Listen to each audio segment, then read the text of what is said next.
Let me ask you a question, because it smacks a little bit in contrast to how many projects work. You know, you have a line organization, you have a function in the line organization. You're picked for the project because you're a subject matter expert in your area, and you're contributing to the integrated knowledge aggregation of a team, right? I think one of the biggest things that PMOs suffer under is that they're a quasi department. Mm-hmm. Okay. They have no real control. I underline the word quasi 10 times, right? Yep. Why is it quasi? Because they don't really have their own resources. They don't have a serious budget. They don't have management representation on all 5 levels, right? So they're kind of the needed stepchild of the matrix organization. Yes. Now, what we are talking about with this discipline agile, and maybe not just discipline agile, also with the most of the frameworks, and a lot of what's coming also out of the lean camp is why not create agile high performance teams? And when I say agile high performance teams, I'm not necessarily talking just project. It could be project, but it could be continual work. Yep.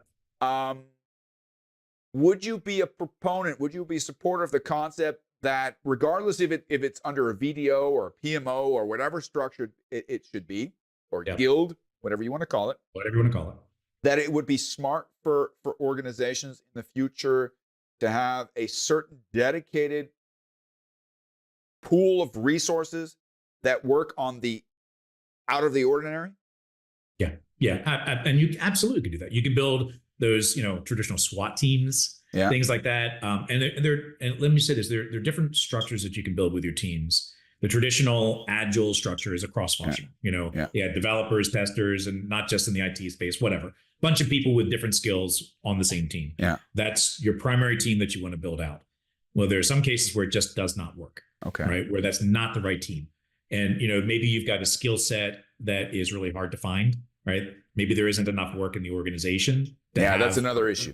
You have to have the volume. You got to have the volume, to handle the capacity. Right, I don't want to go out there and hire somebody at $300 an hour and put them on every single team, and there's not enough work for them. How silly would that be, right? So no, we don't do that. And so there's another structure that you can build where it's just those skill sets, right? And those can be kind of like your SWAT teams, those specialty conditions, those teams that some things just don't fit. Right. And it's great building these processes for the norm, and that's what we should do. But we should also consider those things that they just don't fit. Right. They happen. Yeah. We've kind of alluded to the 3-dimensional matrix organization, the change, the project, and the line organization. Would you think that maybe a way of justifying dedicated resources in this area is to more closely align the change organization with the project organization? I think they should be either the same thing working together. They should be a cross-functional team. I give you an example. One pharmaceutical company that I did work for, they actually had, they shared the same office space with an organization unit called OPEX. I'm like, what's that, operational expenditure? They go, no, it stands for operational excellence, which is a big word, right, for change, right?